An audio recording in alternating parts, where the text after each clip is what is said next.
Thank you. Please be seated.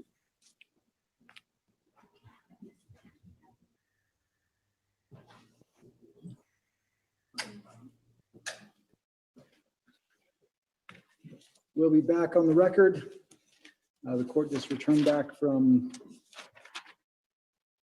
lunch. The state had finished their direct examination of Special Agent Daniels. We're moving on to cross. Is that correct, Mr. Pryor? Yes, Your Honor, it is. Special Agent Daniels, if you want to come forward again, you can have a seat at the witness table.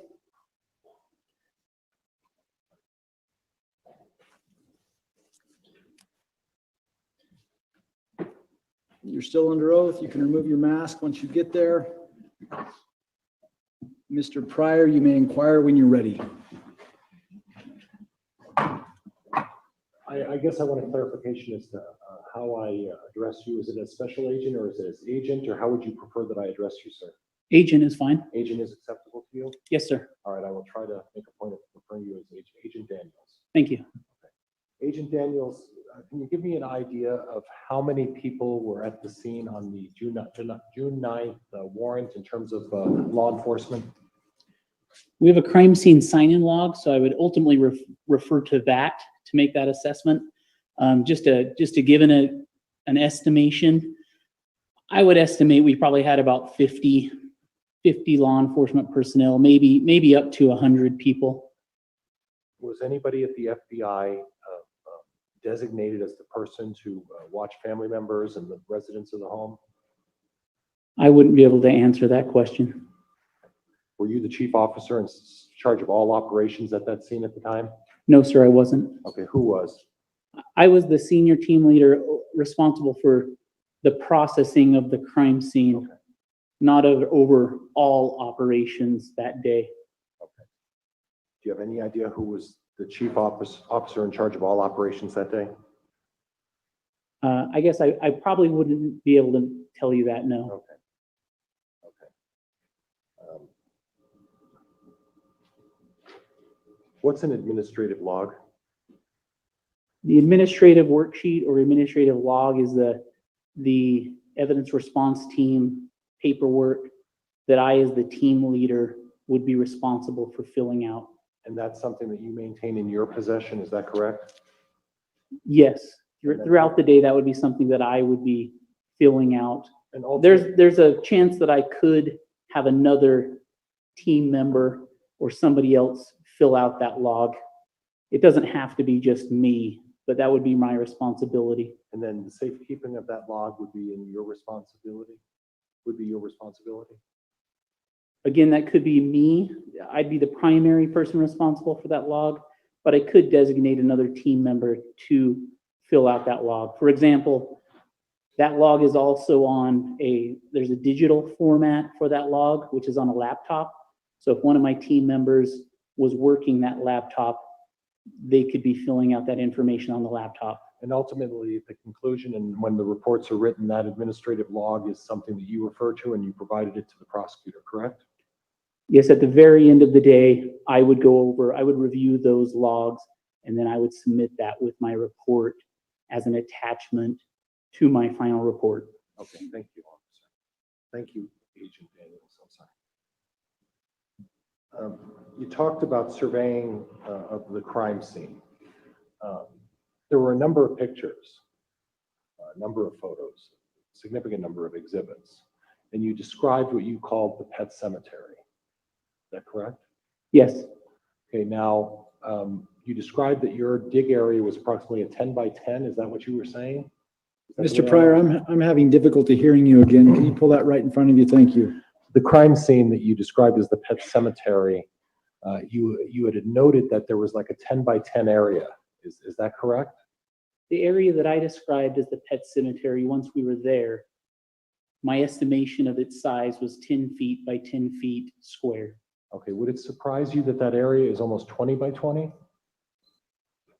Objection assumes facts, not in evidence. I'm not offering facts. I'm asking if it would surprise him whether or not the pet cemetery is twice as large as what he's suggesting.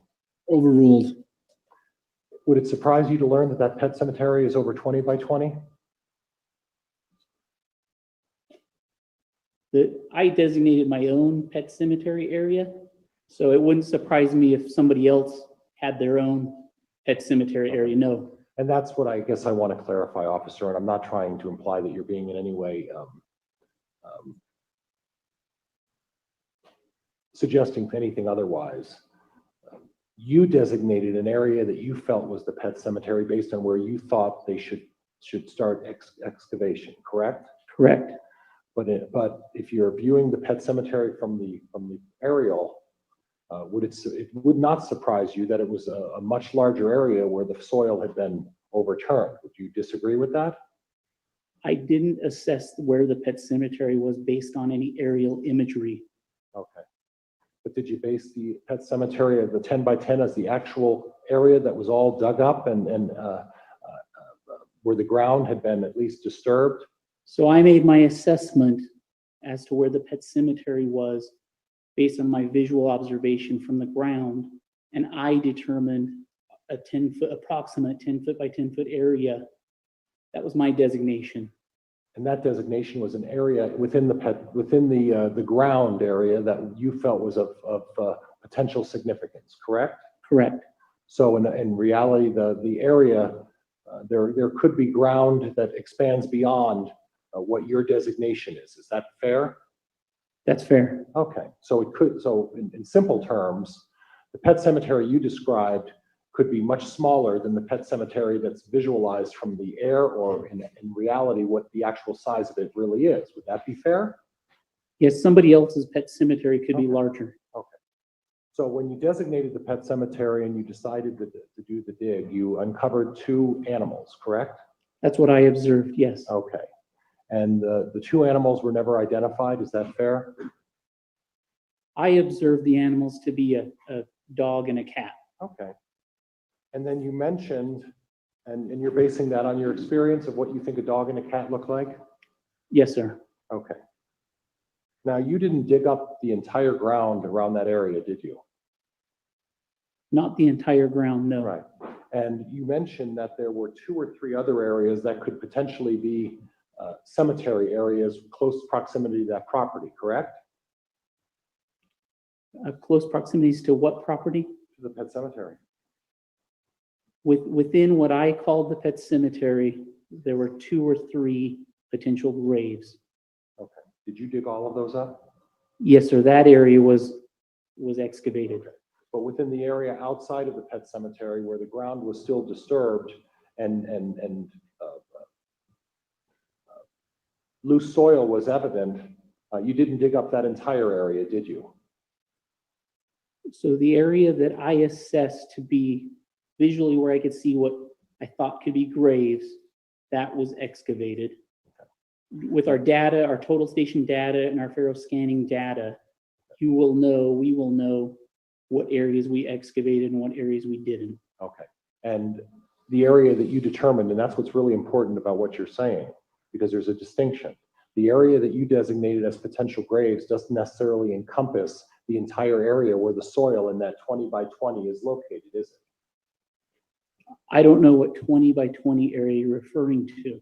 Well, I made a representation that is it possible that the area that you explored, that you're describing as the pet cemetery, you designated how big that area was, but there's a possibility that the area that you're talking about is much bigger than 10 by 10 in terms of the soil that's disturbed in that area. Is that fair? Objection. He's misstating the witness's testimony. I'm not misstating anything. I'm asking him, he didn't dig up the entire soiled ground in the area. Is that true? We did not excavate the entire property. That is true. Okay. We excavated the areas that I assessed, that I called the pet cemetery, and the burial 1 and burial 2 locations. So you can't tell me to a certainty that there aren't any raccoons in the general area known as that's marked where that headstone is, correct? I'm not going to be able to tell you if there are other animals buried on any of the other property besides the locations we excavated. Right. So in other words, the simple answer is you didn't excavate the entire plat of land that was dug up. You excavated what you thought was designated as potential sites for remains. Is that fair? That's not correct. Okay, well, why don't you correct me?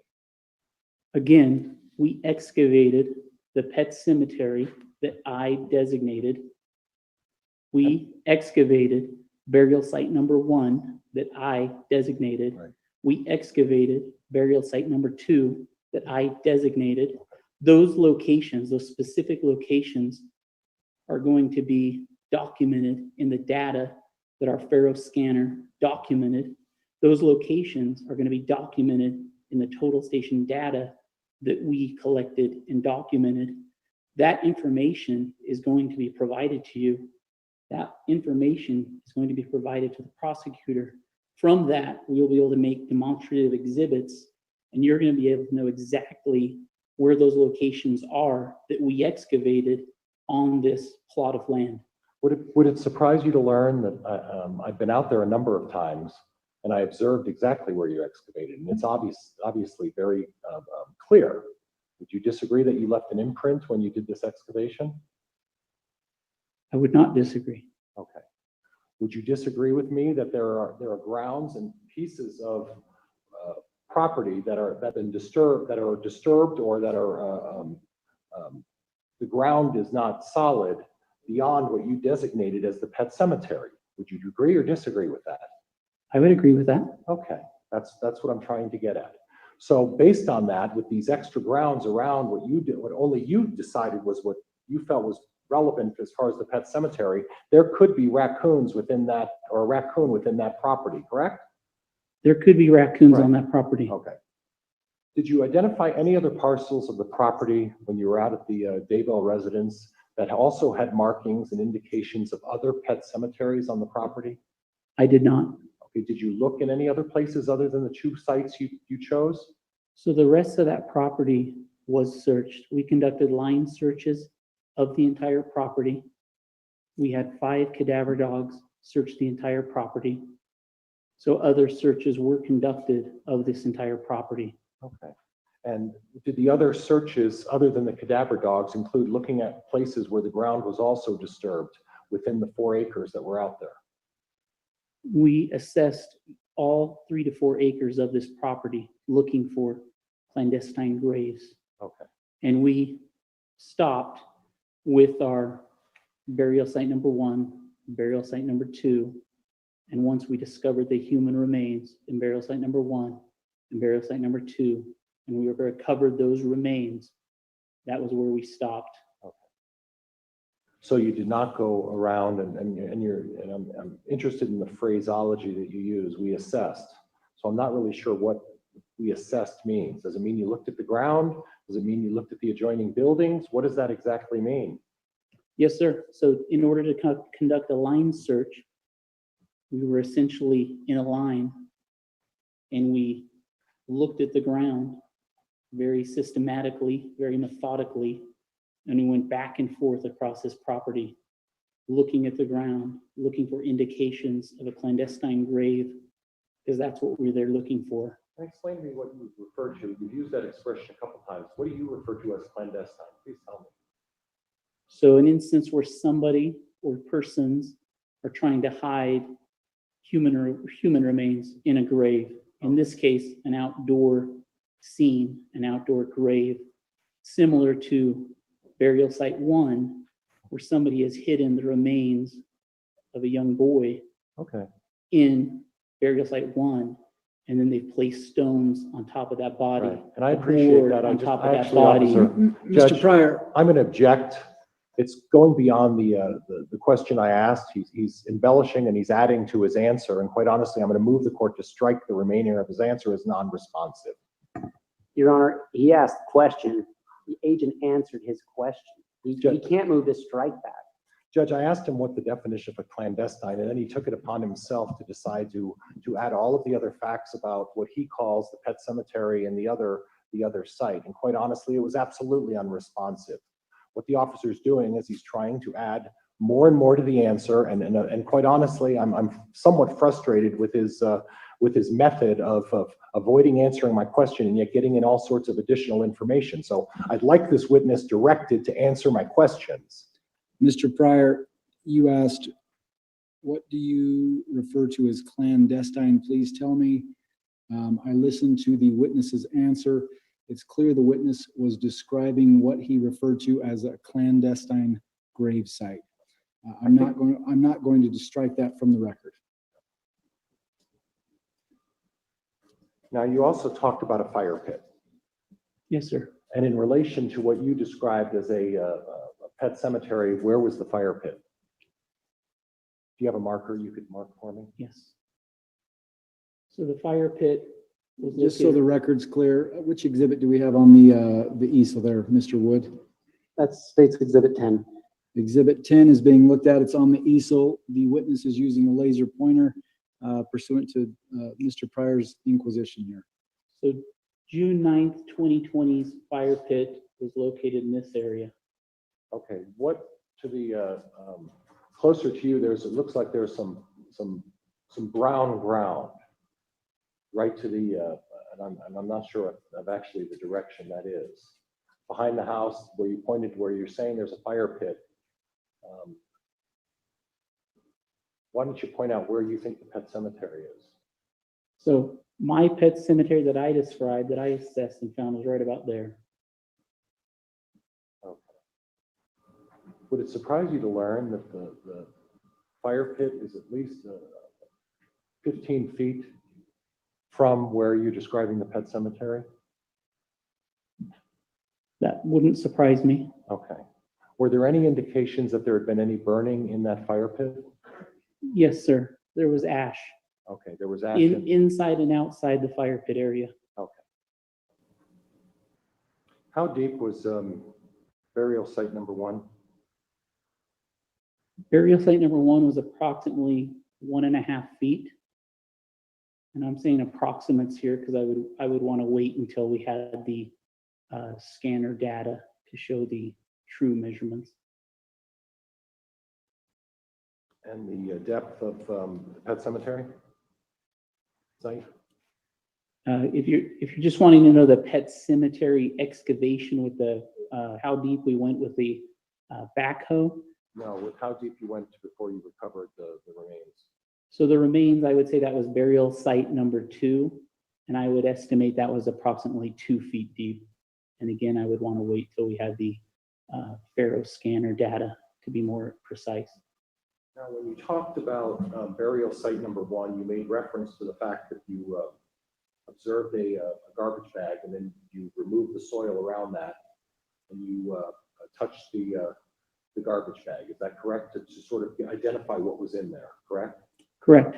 And I would assume that you would be wearing some sort of gloves. Would that be fair? Correct. Okay. Who was the anthropologist? I don't remember her name right off. There is a report that she drafted that is attached to my documentation. Within the pet cemetery. Mr. Pryor, will you pull that microphone a little Sorry, closer Jeff. to you again? I'm going to do that a million times. It's very difficult. It's all right. I'll keep reminding you. Thank you. Within the pet cemetery, I had an opportunity to go over pictures and observe some of this, and I saw no sign of any ash within the soil. Would you agree? Objection, testimonial. There's a question to that I'm leading up to, Judge. I think I ought to give some leeway to do that. Mr. Wood? He just testified about what he saw. Okay, It's not a I'll part- rephrase, Judge. There Please was do. no ash within the soil of the pet cemetery, was there? I'm sorry, I missed the first There part. was no ash within the pet cemetery within the soil, correct? I didn't observe that. Okay, thank you. Judge, I have no further questions. Thank you. Thank you, Mr. Pryor. Any redirect, Mr. Wood? No, Your Honor. You can be excused from the witness stand. Agent Daniels, thank you for being here today.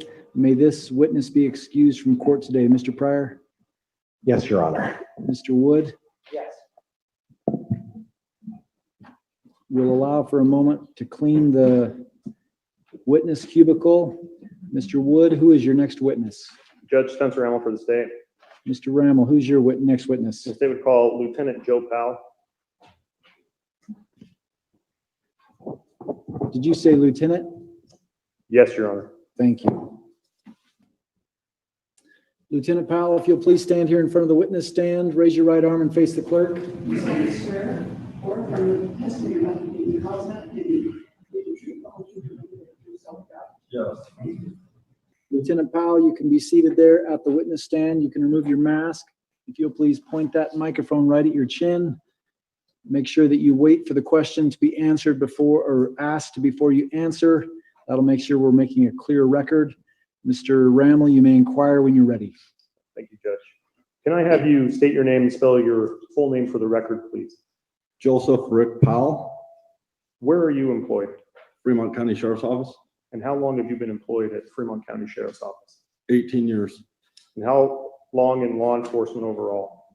18 years. And are you post-certified? Yes. What are your current duties and responsibilities? I'm a lieutenant over patrol and detectives. I'm going to draw your attention to a specific date, January 3rd of 2020. Were you working that day? Yes, I was. What was your assignment that day? Help with the execution of a search warrant at the Daybell residence. The Daybell residence. Can you tell me a little bit more about that? I believe the address is 202 North, 1900 East. Okay, and that's in Fremont County. Yes. Were other agencies involved in the execution of that warrant? Yes. Was FBI, ERT team or ERT on scene? Yes, I was. And were you involved in the collection of evidence? Or the initial collection of evidence? I'm sorry. No, I was not involved in the initial collection. Who involved or what agency collected initial evidence on scene? I wasn't inside the residence when that was going on. At the end of the search warrant or the end of the execution, were any items found in the home turned over to you? Yes. By who? ERT. Where were you when you received that property? Inside the residence. How were those items packaged? In evidence bags. What did you do with them? I hauled them to my vehicle and Detective Mattingly's vehicle. What did you do next? We transported them to the Fremont County Sheriff's Office, and I turned it all over to Detective Mattingly to log into evidence. Were you involved in the logging of evidence at all? No. Judge, that's all I have for this one. There won't be any questions from the defense, Judge. Lieutenant Powell, thank you for being here today. You can be excused from the witness stand. Mr. Ramel, are you going to call the next witness, or is Mr. Wood? I am, Judge. We'll take just a moment. Who is going to be your next witness, Mr. Ramel? Judge, of the state would next call Detective Bruce Mattingly to the stand. Detective Mattingly, if you'll come forward, stand here in front of the witness stand, raise your right arm and face the clerk. If you would, there you go. You solemnly swear or affirm that the testimony you're about to give the cause of that committee will be the truth, the whole truth, and nothing but the truth, so help God. I do. Thank you. Detective Mattingly, if you can please sit down there, pull that microphone up to your chin. We're making a record. You can remove your mask once you're seated there. Mr. Ramel, you may inquire when you're ready. Thank you, Judge. Can I have you state your name and spell your full name for the record, please? Brewster Mattingly. Spelling of last is Mattingly. Where are you employed? Fremont County Sheriff's Office. How long have you been employed in that capacity? I've been employed with Fremont County for 20 years. And how long in law enforcement overall? 20 years. And are you post-certified? Yes. Quickly tell the court of your current duties and responsibilities. Current duties as a detective is to investigate felonies and to also help deputies with their other investigations. I'm going to draw your attention to a specific date, January 3rd of 2020. Were you working that day? Yes. What was your assignment? I was assisting and helping with an execution of a search warrant at 202 North, 1900 East in Fremont County, Idaho. Whose home does that belong to? Chad Daybell. Were there other agencies involved? There were Rexburg PD, FBI, and ERT. Were you involved in the initial search and collection of evidence? Yes. Can you explain that further to the court, please? I helped with at the beginning, I helped with the search of the property until I was called to do some other responsibilities on the property. After the execution of that warrant, did you take possession of items found at that location? I did. And can you explain how that came about? I can. Lieutenant Joe Powell had received property from the ERT and the property log with items. And we took those items, placed them in my vehicle and his vehicle, and transported those to Fremont County Sheriff's Office. After arriving at Fremont County Sheriff's Office, did you take possession of all items collected at the home? I did. Lieutenant Powell gave me all the items to book into evidence, and along with the evidence log sheet. And what did you do after you received all those items? The next step is to log those items into evidence, and I used the identifiers that were written on the bags or property and logged those into our evidence. And Detective, who has access to your evidence lab at Fremont County Sheriff's Office? Myself and 2 other detectives. On a later date, did you take additional action with the items that you booked into Fremont County evidence on January 3rd? I did. What were those, or what action did you take? I logged those items out of evidence that had the same identifiers on them from before. I transported them down to Salt Lake City, Utah, to the Regional Computer Forensic Lab. And when did you do that? That was January 15th of this year, 2020. Did you take all items that were booked into evidence or just a portion? I only took a portion. What portion of items did you take? That would be the electronics that were listed on the search warrant. Judge, I'm sorry, he spoke very quickly, and I didn't get exactly what he said. So- Detective Mattingly, if you'll pull that microphone a little closer to you there, we're making a record. I'm having a difficult time as well. Will you repeat your answer to the last question? Mr. Rammel, if you need to re-ask it, please do. Judge, I'd asked him if he took all items that he had booked in on January 3rd or just a portion of the items, and then asked what items he took action with on the 15th. I took a portion of those items. I took the items that were listed on the search warrant that were electronics. And were there clear indicators on the evidence bags when you booked those on the 3rd? Yes, there were. And observed those same markings and same bags when you collected them on the 15th? That would be correct.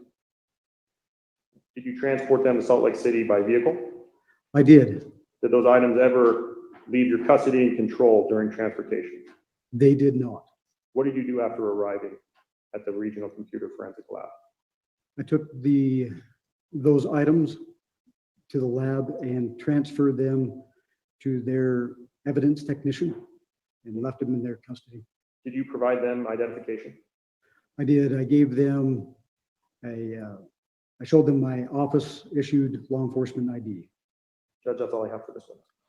Thank you. Any cross-examination, Mr. Pryor? There won't be any questions, Judge. Thank you, Your Honor. Detective Mattingly, thank you for being here. If you'll please don your mask again, you can be excused from the witness stand. Thank you, Judge.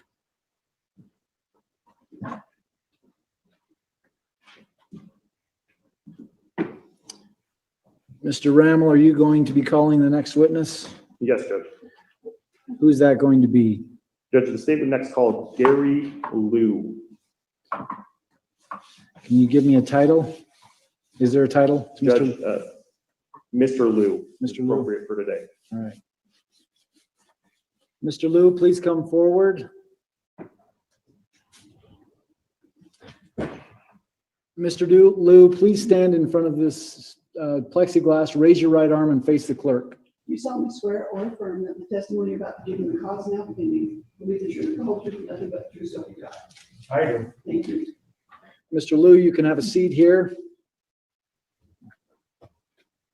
Once you've been seated there, you can take off your mask. If you'll pull that microphone up to your chin, we're making a record. Mr. Rammel, you may inquire when you're ready. Thank you, Judge. Could I have you state your full name and spell your full name for the record, please? My name is Gary Liu. Last name is spelled L-Y-U. Mr. Liu, where are you employed? I am currently employed with the Federal Bureau of Investigation. And how long have you worked for the FBI? Just a little over 4 years. What position do you currently hold with the FBI? I am a forensic examiner.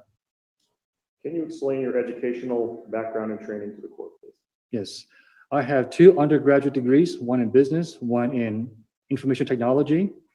I have multiple IT certifications and one specific to forensic examinations and to smartphone analysis. And I'm also FBI CART certified. What office are you currently assigned to? I am at the Intermountain West Regional Computer Forensic Laboratory in Salt Lake City, Utah. Do you have an acronym for that office or that It's- lab? Yes, What- it's what is that? IWRCFL. IWRCFL.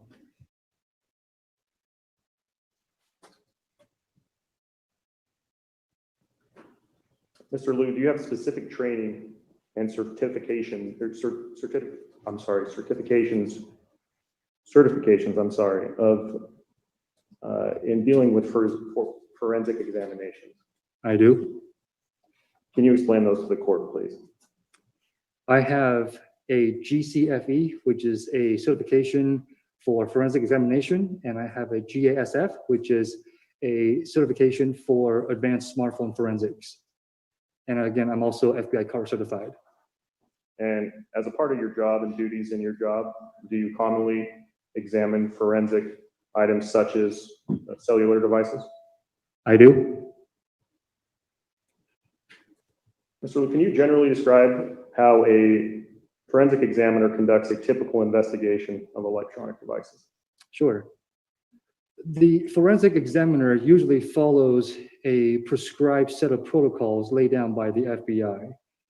And these generally include intaking the item from the submitting agency. And once we intake it, we want to ensure that there's proper legal authority accompanying the evidence items. Once we ensure that there's proper legal authority, we assign specific specimen IDs to each submitted item. And then once we give each submitted item a specimen ID, we generate what we call a chain of custody report. And we give a hard copy to the submitting agent, and we keep a digital copy of it at the RCFL, the IWRCFL. And then once we do that, we take the submitted items to a secure evidence control facility at the lab until it is assigned to an examiner. And once the I'm going to examiner, stop you right there for a second. So until it's assigned to an examiner, is it unusual for to have more than one forensic examiner assigned to work on a specific case? no,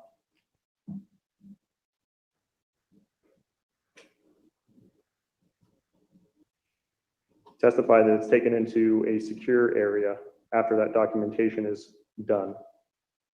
What do you typically do next? once the case is assigned to an examiner, he or she can check out the evidence from the evidence control facility into his or her custody. And usually the first thing we do is to document the condition of the items, anything that's unique about it, such as serial numbers, any damage, things like that. Does the FBI and the lab you work in have policy and procedure in place to help ensure the integrity of data utilized in forensic examinations? Yes, we do. Can you please tell the court about those processes? We use something called a hash value. It's something akin to like a fingerprint for a specific file, something that's very unique. And even if you make a small change to it, it will contaminate the data and it will change the entire hash value. And that's how we verify the integrity, and it has not been intentionally or unintentionally modified. So something as small as someone adding a comma to data that would change the hash value. Yes, very much so. And do you use a specific hashing tool? Yes, we do. And are you trained to use that program? Yes, I am. Is that program generally used and accepted within the forensic community? Yes.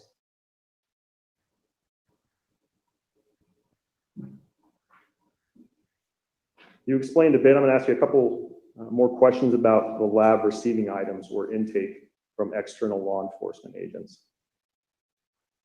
Can you explain the role of an OST in the lab? An stands for Operational Support Technician. This person is in charge of intake, among other things, at the lab.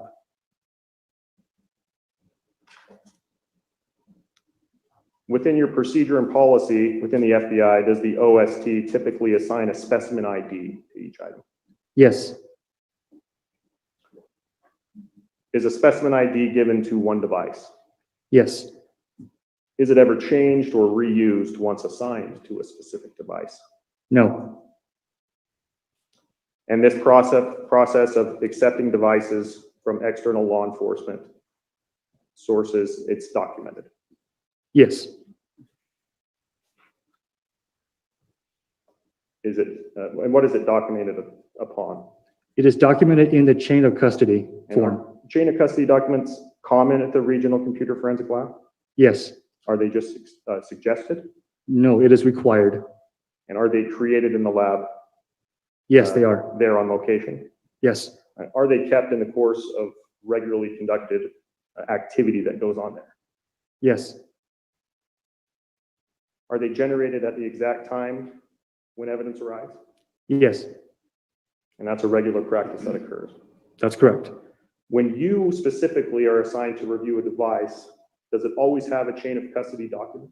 Yes, And you yourself, as the analyst, has access to that information and enters information on that? yes, Judge, I'm going to have defense provided and then the witness, what has been marked as State's Exhibit 30.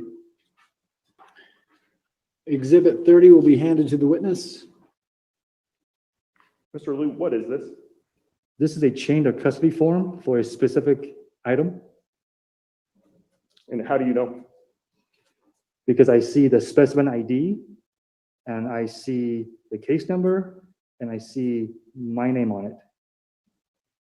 Is a chain of custody document that you are currently assigned to work on? Yes, it is. Judge, I would move to admit what has been marked as State's Exhibit 30 under Rule 8036, records of a regularly conducted activity. There won't be an objection. Exhibit 30 will be admitted. Mr. Liu, I'm going to have you take a closer look at that exhibit, what has been marked as Exhibit 30. What is the first entry on that chain? It is dated January 15th, 2020.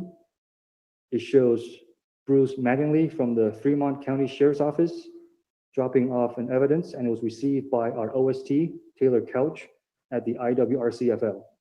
And what is the specimen identifier? Do you refer to them as specimen ID, specimen identifier numbers? Either one will work. Specimen ID attached with that chain of custody. It is IWR 091201. And what item does it refer to? It's an LG cell phone. And when did you first take possession of that item? I took possession of it on January 16th, 2020. And is that reflected on State's Exhibit 30? It is. I'm going to hand you, or have the witness, if I could have him handed, what has been marked as State's Exhibit, marked and admitted previously as State's Exhibits 28 and 29. The witness will be handed exhibits 28 and 29. Mr. Liu, I'm going to have you look at those. When you're done looking them, would you look up at me, please? What is that a picture of? These two are pictures of an LG cell phone. And have you seen that phone before? I have. Where was that? When I took possession of it at the RCFL. Anything particular about that phone and those photos that catches your attention? Yes, the phone cover is a clear rubber outer case with purple glitters in it. It has hearts in there too. So safe to assume that you review a lot of cell phones. I do. A lot of cell phones that are black or that color. Yes, So your testimony that easier to recall this device, or it stands out when there is a phone case such as this attached to a device? Yes, it does stand out. What did you do with that device? After I took it into my custody, I powered it on, attempting to extract the data off the device. Were you able to extract the data off the device? I was not. And why so? The device was locked. I attempted to unlock it, but my attempts were unsuccessful. So what did you do next? I submitted a request to FBI headquarters for the unlocking service. And did you take steps to have that sent to be unlocked? Yes, I packaged the phone and I gave the package to our OST to be mailed out to FBI headquarters. Did you recall the specimen ID on that device? Yes, it's the same one I provided earlier. And can you provide it for the court again? Yes, it's IWR 091201. And when you took steps to have this sent to be unlocked, was it clearly marked with that specimen ID? It was.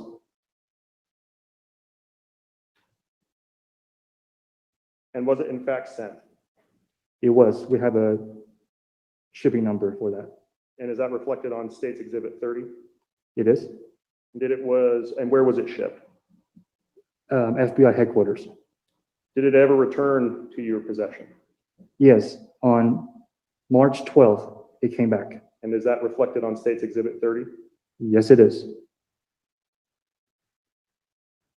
And did you take possession of that device? I did. Is it the same device that you identified in State's Exhibit 28 and 29? It is. The same device that you had sent off? That is correct. And did it contain the same specimen ID? It did. Was there anything else added with that when it returned? Yes, when the phone was returned, I also received a 16 gigabyte SD card containing the extracted data from the phone provided by FBI headquarters. Was there a hash value generated for that extracted data? There was. What did you do with those items? I took possession of the extraction and I parsed the data into a forensic tool to generate a report of the extracted data. Mr. Liu, I'm going to stop you right there for a second. Can you explain what parsing is? Parsing in this instance is taking computer language, basically ones and zeros, that's not human readable, and we convert it into a human readable form so we can, as humans, read it and understand it. And do you use a specific program for parsing? I did. And are you trained in that program? I am. Is that program generally accepted in the forensic community? Yes. What did you do with the data after parsing? After I parsed the data, I generated a report of the entire extraction, and I created a working copy of it and gave it to the case agent. What is a working copy? A working copy is a work product that has not been finalized yet that we usually give out to agents who want to see kind of the intermediate steps of what we're working on so they can gather more evidence or look through the products themselves. And what medium is the working copy provided on? I believe I put it on an optical disc. And that optical disc, do you mark it with identifiers? I did. What identifiers do you provide? I marked it as IWR 091201 along with the words working copy. And you provided that disc to the working case agents? That's correct. Mr. Liu, we've spoken a little about, was there, before you sent to this item out to case agents, is there another step that you take? Yes, the last step that I did was that I re-verified the original hash value that was given to me by FBI headquarters. And the two hash values match. And did you run your own hash value analysis? Sorry, can you? I'm sorry, you ran your own hash value analysis Yes, I did. prior to and, okay, so my question is, in terms of the hash value itself, did the pre and post examination of those values match? Yes, they did. And what does that tell you? The hash value, if they match, that means that the data was not tampered with, was not modified in any way, shape, or form. It means that the ending extracted files were the exact same as what the FBI headquarters gave me. There were no changes at all. So something as small as a comma would have changed that. Yes, Them being identical shows that that was not even added. that's correct. Nothing was changed. And at that point, you provided the working copies to case agents. That's correct. Judge, that's all I have for this one. Thank you, Mr. Rammel. Cross-examination, Mr. Pryor. Sir, what is the name of the parsing program that you use? It's called Physical Analyzer. Nothing further, Judge. Thank you. Any redirect, Mr. Rammel? Not based on that, Judge. All right. You can be excused, Mr. Liu. Thank you for being here.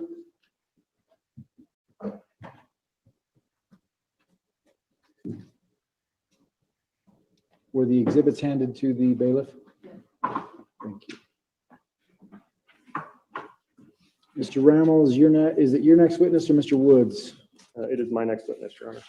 And who is that going to be? Judge Benjamin Dean. Benjamin D? Yeah, for today's purposes, title of Mr. Dean. Mr. Dean or D? D as in dog, Dean. Okay, thank you. Mr. Dean, if you'll please stand here in front of the witness thing, up a little closer, raise your right arm, face the clerk. You solemnly swear or affirm that the testimony you have given in House 19 will be the truth, whole truth, and Yes. Mr. Dean, you can have a seat here at the witness chair.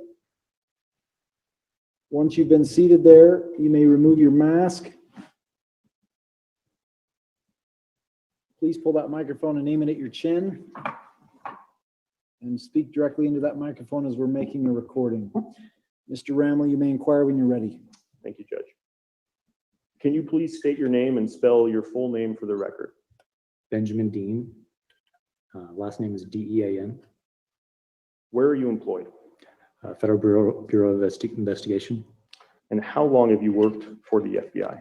for approximately 6 years. What position do you currently hold with the FBI? I'm an intelligence analyst. Can you briefly describe your educational and professional background?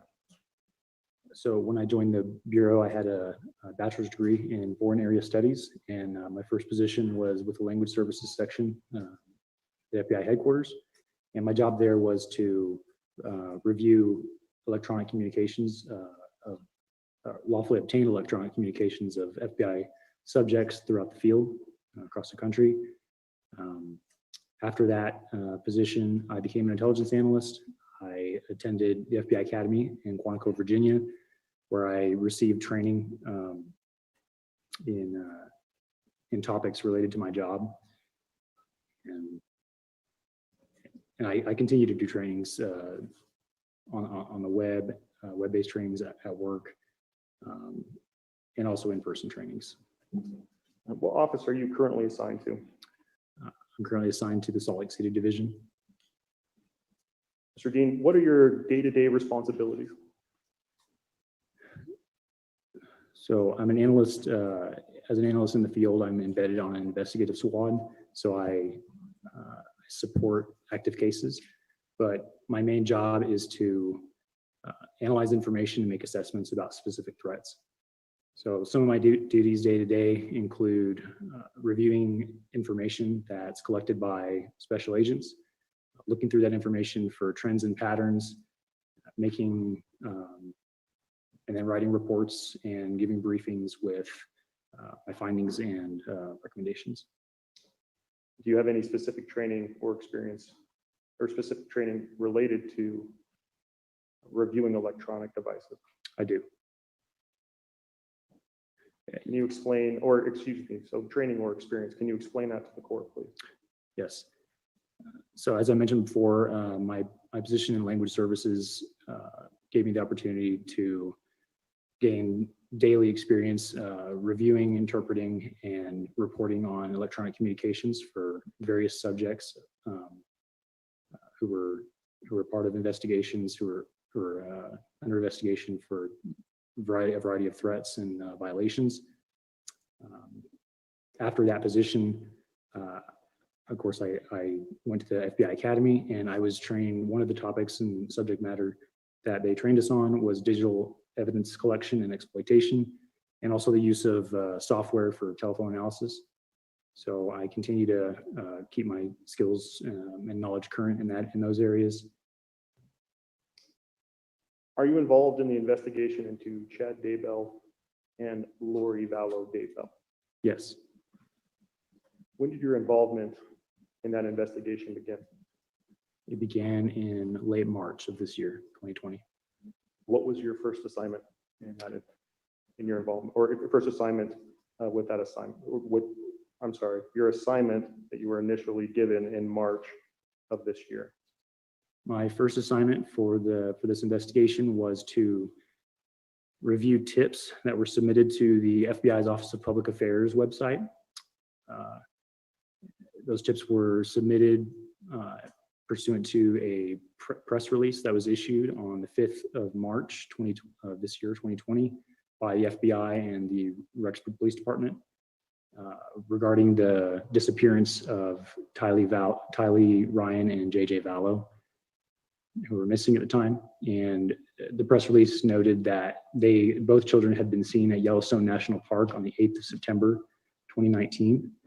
And it requested that anyone who was present at the park that day, who visited the park that day, who had photos or videos, to send them in case they might be of use to the investigation. Have you received other assignments in your involvement in this investigation? Yes. And what were they?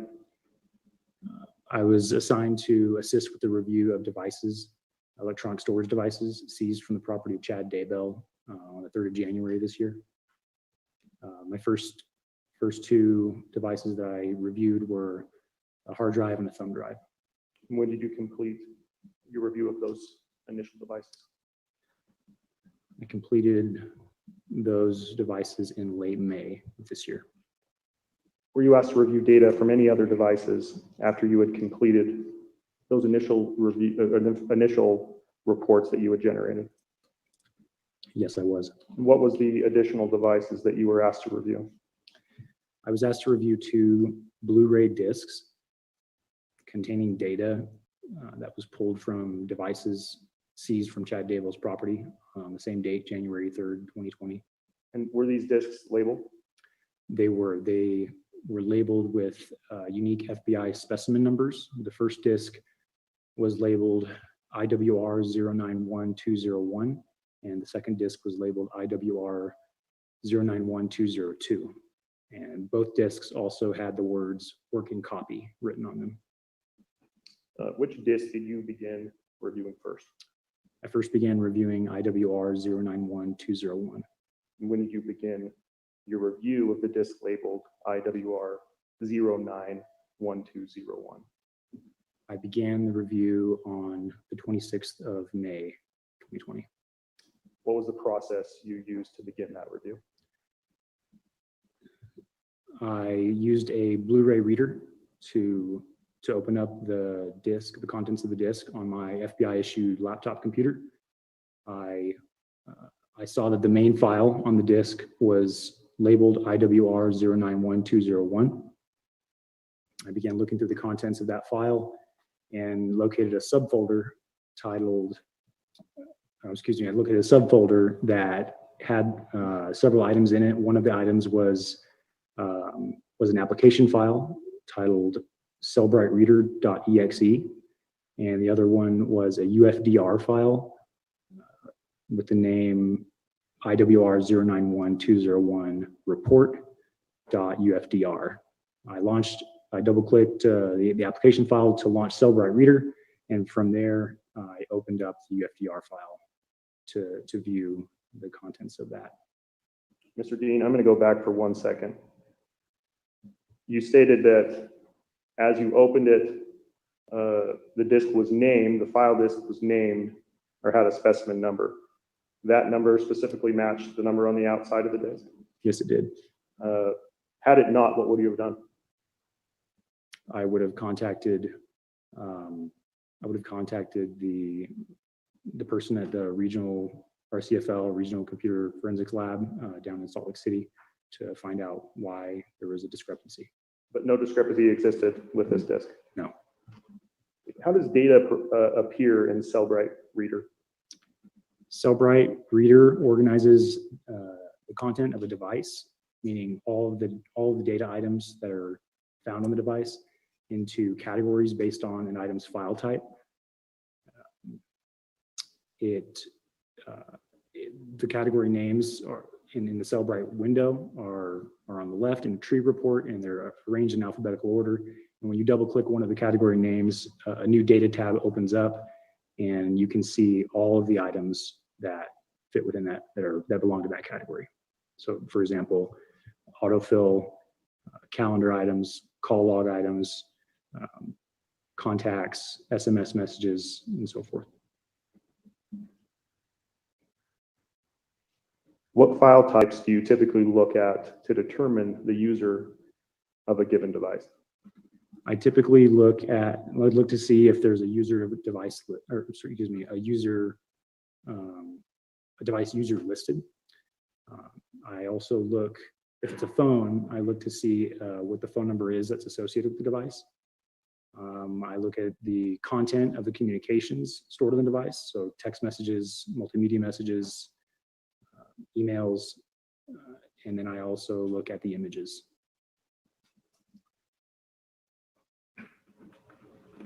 Mr. Dean, did you look at those file types for this device, the device we're speaking of, IWR091201?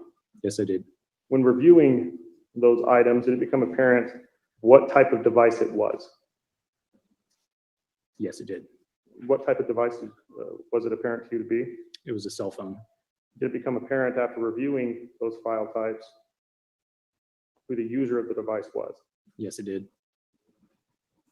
And who was that? It was apparent to me that Tammy Daybell was the user of the cell phone. Why so? There's several reasons that it became apparent to me.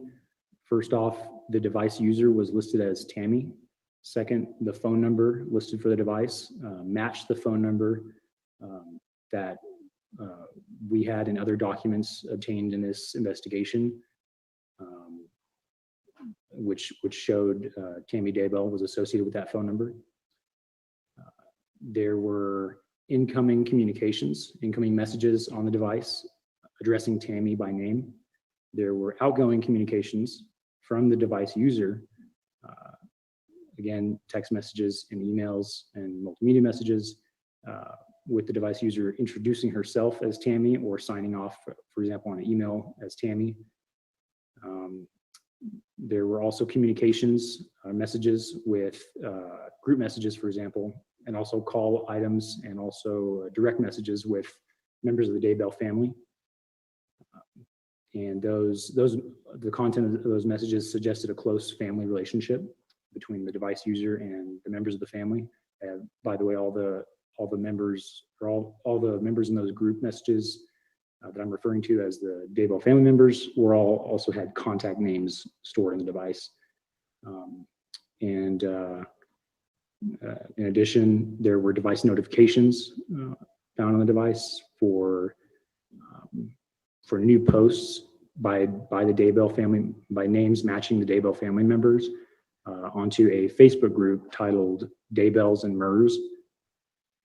And there were photos that showed Tammy Daybell and other members of her family, including Chad Daybell, and so there were photos by herself and also in combination with her family members. And lastly, I noticed that all of the outgoing communications on that device, emails, text messages, phone calls, They all ceased on the evening of October 18th, 2019, which, based on my knowledge of the case, was the day before, or the evening before, first responders found Tammy Daybell deceased in her residence.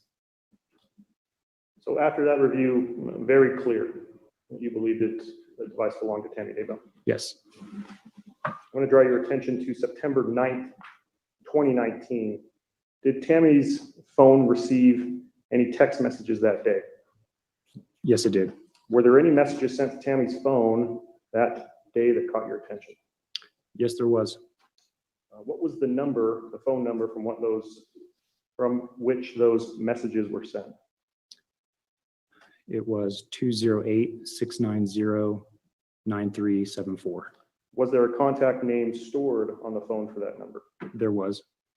What was the contact name associated with that number? Chad.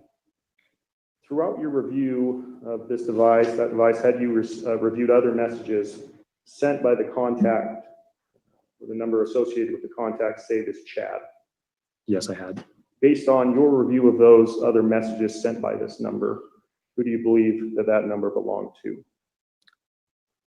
It was clear to me that that number belonged to Tammy Daybell's husband, Chad and Guy Daybell. Why? Again, there's several reasons for that. First off, the phone number, the ending in 9374, it also matched with the phone number that I was aware of being on documents, other documents collected or obtained in this investigation, and showing Chad Daybell as showing that that number was one of the numbers, one of the phone numbers used by Chad Daybell. In addition, the contact name in the phone that we're talking about, named Chad, was also part of group messages with members of the Daybell family. The content of the messages between Tammy, the device user, and the contact Chad with this 9374 number suggested that Tammy and this other user were living in the same house. And I'm going to stop you right there for a second. The content of these messages over a period of days, weeks, months, approximately? I would say months. If I recall, the earlier text messages stored on the device, most of them began in August of 2019. Anything in the messages that would